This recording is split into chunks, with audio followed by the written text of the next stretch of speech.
போலி இறைவாக்கினர்களை குறித்து நம்மை எச்சரிக்கையாக இருக்கும்படி நமக்கு அழைப்பு விடுக்கிறார்.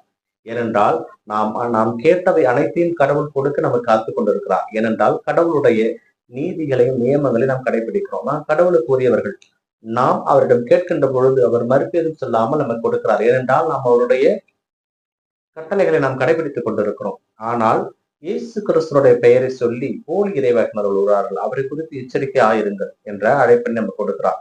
இருந்தாலும் தூய ஆவியை பெற்றுக் கொண்டிருக்கிற நீங்கள் அவற்றை உங்களால் அறிந்து கொள்ள முடியும். ஏனென்றால் ஏற்கனவே அதை வென்றிருக்கிறீர்கள். தொடர்ந்து உங்களை நோக்கி பொய் பிரச்சாரம் செய்வரிடமிருந்து கொஞ்சம் விலகி இருங்கள் என்ற அழைப்பை நமக்கு கொடுக்கிறார். இன்றைய காலகட்டத்திலே பலர் இயேசு கிறிஸ்துவோடைய நாமத்தை வைத்துக் கொண்டு தங்களுடைய வாழ்வாதாரத்தை பெருக்கிக் கொள்வதை நாம் பார்க்கிறோம்.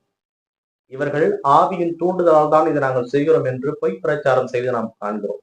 ஆனால் இவற்றை குறித்துதான் நம்மை திருத்தூதரான புனித யோவான் நம்மை குறித்து கேள்வி எழுப்புகிறார், எச்சரிக்கையாயிருங்கள் என்று. பிரியமானவர்களே, இந்த செய்தியை தான் நாம் மத்திய நற்செய்தியிலே பார்ப்போம். இன்றைய மத்திய நற்செய்தியில் நாம் கொடுக்கப்படுவது இயேசு கிறிஸ்து சென்ற இடமெல்லாம் ஆசீர்வாதங்களையும் தன்னை தேடி வந்தவருக்கு நல்லதொரு உடல்நிலையையும் மதிமயங்கியவர்களுக்கு நல்லதொரு உடல் நலத்தையும் கொடுத்து ஆசீர்வதித்தார். எசாயா இறைவாக்கினுடைய வாக்கு இங்கே நிறைவேறுகிறது. காரிருளில் இருந்த மக்கள் பேரொளியை கண்டார்கள். இருள் சூழ்ந்த பள்ளத்தாக்கில் ஒளி உதித்திருக்கிறது. நப்தலி நாடே, செபுலன் நாடே, கடவுள் உங்களிலே இருக்கிறார். ஏனென்றால் இயேசு நப்தாலி செபுலன் அந்த வழியாக அவர் அந்த கடற்கரை ஓரமாக கடந்து வருகிறார். மக்களை அங்க இருக்கின்ற எல்லா மக்களையும் சந்திக்கிறார். யாரையும் அவர் புறம்பே தள்ளவில்லை. தன்னை நாடி வந்த அனைவருக்கும் நல்ல உடல்நிலையை கொடுத்தார், ஆசீர்வாதம் கொடுத்தார், நிலைவாழிவர்களுக்கு அளித்தார். மனம் மாறுங்கள், இறையாட்சி நெருங்கி வந்து விட்டது என்று அறிவிக்க தொடங்கினார். அவர் எல்லாரையும் தன்னுடைய மக்களாக தன்பால் ஈர்த்துக் கொள்ள முயற்சி செய்தார். அவர் கடவுளுக்கு உரியவர், அவர் கடவுளானவர்.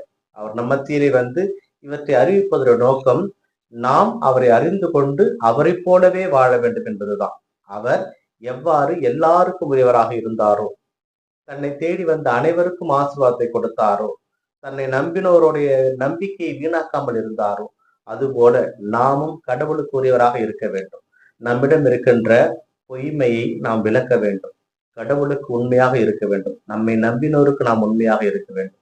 அதுதான் கடவுள் நம்மிடமிருந்து விரும்புவது. நாம் கடவுளை மனதார ஏற்றுக்கொள்வோமானால் கடவுளுக்கு உண்மையாக இருப்போம். ஏனென்றால் அவருடைய நீதிகளும் நியமங்களும் நமக்கு கற்றுக் கொடுக்கின்ற பாடங்கள் அதிகம்.